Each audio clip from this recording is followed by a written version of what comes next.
Serial Anupama के आने वाले ट्रैक में अब खुलने वाला है एक ऐसा सच जिसे सुनकर अनुपमा के पैरों तले जमीन खिसक जाएगी, क्योंकि जिसे वह अपनी सबसे बड़ी सहेली, अपनी ताकत, अपना सहारा मानती थी, वही रजनीताई अब अनुपमा की सबसे बड़ी दुश्मन बनकर सामने आने वाली है।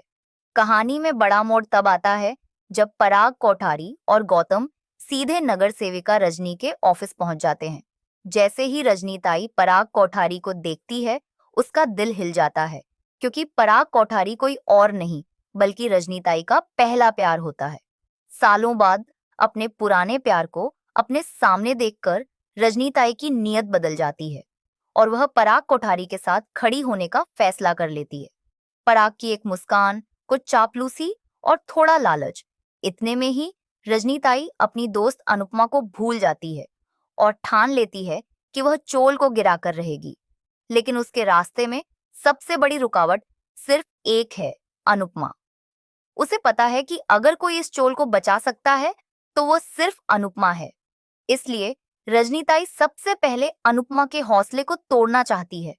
वह अनुपमा को समझाने के बहाने उसके मन में डर डालने की कोशिश करती है और कहती है कि चोल को बचाना नामुमकिन है, हमें समझौता कर लेना चाहिए। लेकिन रजनीताई की बात सुनकर अनुपमा गुस्से से भर जाती है और साफ साफ कह देती है कि मैं अपने लोगों का घर किसी को भी तोड़ने नहीं एक दूंगी। चोल मेरा परिवार है और मैं इसको बचाकर रहूंगी। इसके बाद कहानी में सबसे बड़ा ट्विस्ट आता है जब अनुपमा को एहसास होता है कि रजनीताई सच बोल ही नहीं रही, बल्कि उसने पराग कोठारी से पैसे लेकर चोल को गिराने का सौदा कर लिया है।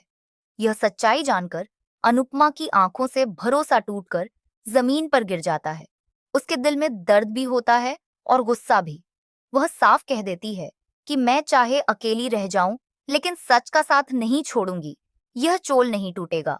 यह सुनकर रजनीताई पूरी तरह पराग की तरफ झुक जाती है और सीधे गौतम के पास जाकर अनुपमा के बारे में सब कुछ बता देती है।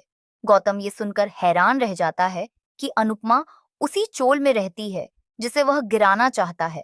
अब गौतम का असली रूप सामने आता है। वह ठान लेता है कि चोल को गिराने से पहले वह अनुपमा को रास्ते से हटाएगा।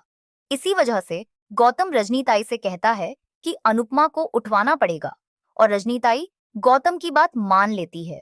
वह अपने कुछ गुंडों को अनुपमा का किडनैप करने के लिए भेज देती है ताकि अनुपमा को दूर किसी जगह पर कैद करके रखा जाए और तब तक पराग और गौतम चोल को जेसीबी से तुड़वा दें। अब कहानी में असली जंग शुरू होने वाली है। एक तरफ पराग कोठारी, गौतम और रजनीताई जैसे लालची लोग और दूसरी तरफ अकेली अनुपमा। लेकिन अब अनुपमा अपनी जिद और हिम्मत से सबको बचा लेगी। आपकी क्या राय है? कौन जीतेगा, अनुपमा या धोखा देने वाली रजनीताई?